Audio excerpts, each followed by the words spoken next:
इन दिनों हमारा देश एक बहुत ही अजीबोगरीब हालातों से गुजर रहा है। आम जनता कोरोना से परेशान है, व्यापारी गिरती हुई इकोनॉमी के बोझ से दबा हुआ है, हमारे बॉर्डर सुलग रहे हैं।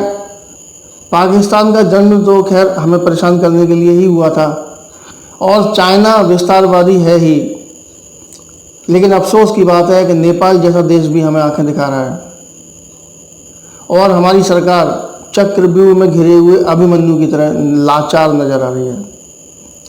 ये सब हालात क्यों हुए, स्थितियां क्या हैं, हमारी आज की चर्चा का यही विषय है। आप हमारे साथ बने रहिए।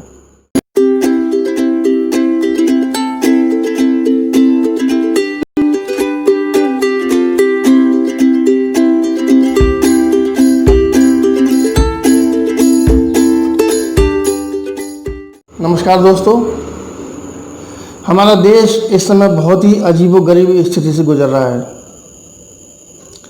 कोरोना काल की समस्याएं हों या व्यापार जगत की गिरावट,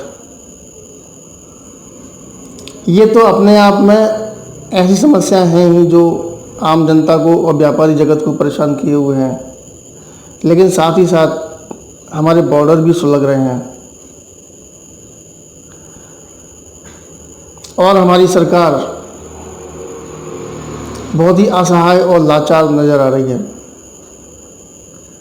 अभी दूसरी पारी में, जिसे हम 3.2 भी कहते हैं, अपार बहुमत से सत्ता प्राप्त करने के बाद मोदी सरकार ने बहुत तेज़ी से कुछ कदम उठाए, लेकिन ऐसा महसूस होता है कि CAA और NRC के मुद्दे पर स्थितियों को मैनेज करने में जो विफलता हासिल हुई, उसके बाद सरकार के हाथ पैर फूल गए हैं और सरकार अभी तक उस स्थिति से बाहर नहीं आ पाई है कि किस समय उसे क्या करना चाहिए। अभी बॉर्डर पर खास तौर से जो समस्या चल रही है, मेरे विचार से उसके लिए हमारी सरकार का ढुलमुल रवैया कुछ हद तक जिम्मेदार है। तात्कालिक कारण कुछ भी हो, पर जैसा आप देख ही रहे हैं कि हमारे रक्षा मंत्री दहाड़ते रहते हैं, हमारे प्रधानमंत्री भी गरजते रहते हैं, लेकिन जिस तरह का मूड उनके भाषणों को सुनने के बाद बनता है, उस तरह से आगे कार्रवाइयाँ नहीं होती। लेकिन दुश्मन को मौका मिल जाता है अपनी रणनीति बनाने का, अपनी गोटियां फिट करने का। पिछले 1-1.5 साल से POK का बहुत हल्ला मचा हुआ है। कई मौक़ों पर तो हमारे रक्षा मंत्री इस बात को क्लियर रूप से कह चुके कि कुछ भी हो सकता है, POK को जल्दी ही हमारी सीमाओं में शामिल किया जाएगा। अच्छी बात है, होना चाहिए। कई बार हमारे प्रधानमंत्री महोदय भी इसका संकेत दे चुके हैं और भाजपा के कई नेता और जो देश प्रेमी लोग हैं, वो भी इस मूड में तैयार बैठे हुए हैं कि चलिए POK भारत में मिल जाएगा, नया नक्शा बनेगा और एक अखंड भारत का सपना कुछ हद तक पूरा होगा। लेकिन बस डमरू बजता है, उद्घोष होते हैं, बादल आते हैं, छाते हैं, होता कुछ नहीं है। बड़ी अजीब सी स्थिति है। क्या इतनी सी बात भी सरकार को नहीं पता कि अगर दुश्मन पर कभी हमला करना भी है तो उसको संभलने का मौका मत दो। पर हमने पहले से ही इतनी बार हल्ला मचा दिया, इतनी बार हमने डमरू बजा दिए कि पाकिस्तान को संभलने का मौका मिल गया। ख़ास तौर से पाकिस्तान की रिएक्शन देखिए। उसने अंतर्राष्ट्रीय सीमा पर समर्थन लेने के प्रयास शुरू कर दिए। वो अच्छी बात है कि उसे समर्थन नहीं मिला, पर उसे मौका मिला। दूसरी तरफ उसने 2 काम किए। POK में जितने भी आतंकवादी सेल थे जो इनएक्टिव पड़े हुए थे, उन्हें एक्टिव कर दिया। मोर ओवर सबसे बड़ी बात, उसने उस क्षेत्र में जितने भी कोरोना मरीज थे लाके भर दिए। अब आप अगर पीओके को लेने का प्रयास भी करते हो तो आप जानते हो क्या होने वाला है। सारे आतंकवादी हमारा मुकाबला करेंगे। उनकी सेना तो बाद में फ्रंट पर आएगी, पहले तो आतंकवादियों से ही हमारा मुकाबला होगा। और अगर उनको जीत भी लें और सेना को भी हम जीत लें, जैसा कि हमें अपनी सेनाओं की बहादुरी पर पूरा विश्वास है कि हम जीत लेंगे, लेकिन मिलेगा क्या? कोरोना मरीजों से भरा हुआ एक एरिया, ले आओ, इलाज कराओ। दूसरा महत्वपूर्ण बात, हम सभी जानते हैं कि पाकिस्तान ने पीओके पर अवैध कब्जा किया हुआ है, लेकिन अपने दावे को मजबूत बनाने के लिए उसने एक और काम किया, और जब वो ये काम हो रहा था तब हमारी सरकारों ने इसको रोका नहीं। उसने अपना बहुत सारा हिस्सा चाइना को दे दिया, या इस बात को इस रूप से भी कह सकते हैं कि चाइना ने वो हिस्सा पाकिस्तान को बहला फुसला के ले लिया, जो भी कुछ हुआ।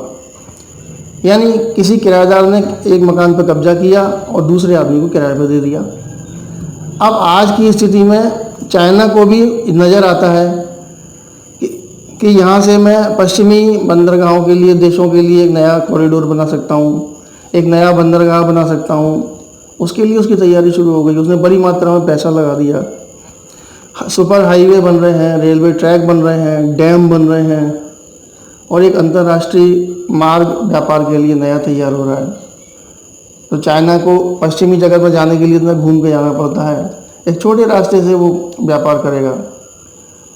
अब सोचने की बात है कि जिसको फ्री में कोई चीज़ मिली हुई है वो उसको इतनी आसानी से कैसे छोड़ देगा? पाकिस्तान हो चाहे चाइना हो, चाइना ने भी काफ़ी पैसा लगाया है, और पैसा लगाने के साथ साथ वो एक सुनहरा मौका है कि वो वहाँ से व्यापार शुरू कर सकता है, दुनिया से अपने बेहतर संपर्क बना सकता है। तो वो भी ऐसा एक मौका जाने क्यों देगा? तो मैं कोई रणनीतिकार, युद्ध विशेषज्ञ नहीं हूँ, लेकिन मेरा एक सामान्य नागरिक के रूप में मानना है कि अगर हमें पीओके लेना था तो जैसे सर्जिकल स्ट्राइक की, धारा 370 हटाई, बहुत अच्छा किया, उसी तरह से चुपचाप से कार्रवाई करके पीओके ले लेते तुरंत। पाकिस्तान मैं करता, चाइना उसका सपोर्ट करता, देखा जाता।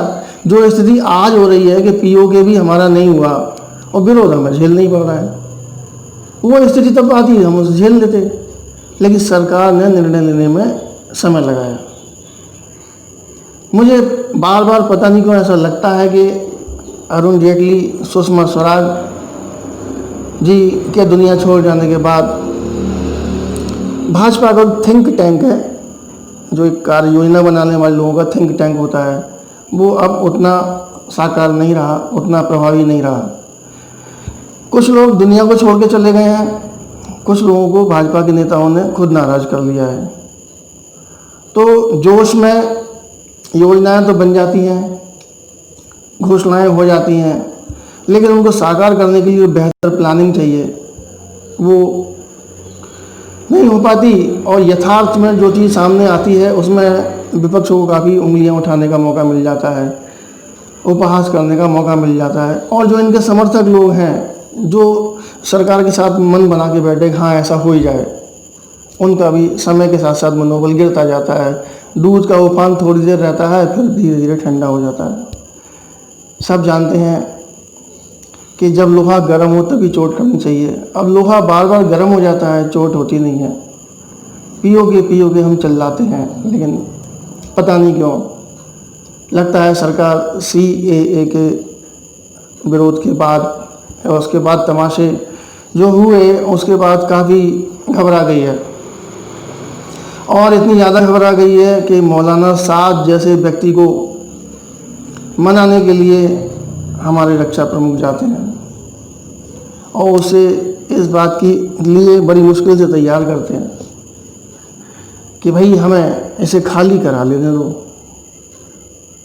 पता नहीं क्या सौदेबाजी हुई, क्या बात हुई, समझ में नहीं आता कि जिस मौलाना साद के फार्म हाउस पर एड़े बेड़े चैनलों के पत्रकार भी जाके लाइव कर आए, CBI को 2.5 महीने बाद पता चला कि वो फार्म हाउस है, वहाँ पर साद को ढूंढने जाना है। छोटा बच्चा भी जानता है वहाँ साथ क्यों मिलेगा।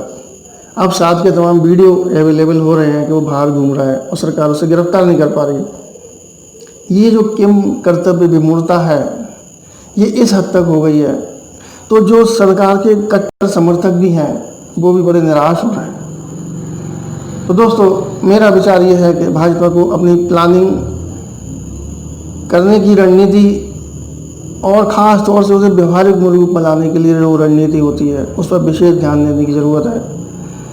हतप्रभ रहने से काम नहीं चलेगा। कुछ निर्णायक लेने जो आपने शुरू में लिए थे, निर्णायक निर्णय, उसी तरह से निर्णय लेने से काम चलेगा। वही समय है, करना है तो कुछ कीजिए, देश की जनता आपके साथ है, लेकिन प्लीज़ किसी भी सांप को छेड़ने के बाद अधूरा मत छोड़िए। अंतर्राष्ट्रीय प्रेशर होंगे, कुछ व्यक्तिगत हानि लाभ के भी गलत होंगे, लेकिन आम जनता को इससे कोई मतलब नहीं है। आम जनता आपको काम करते हुए देखना चाहती है, तो प्लीज़ कुछ करिए।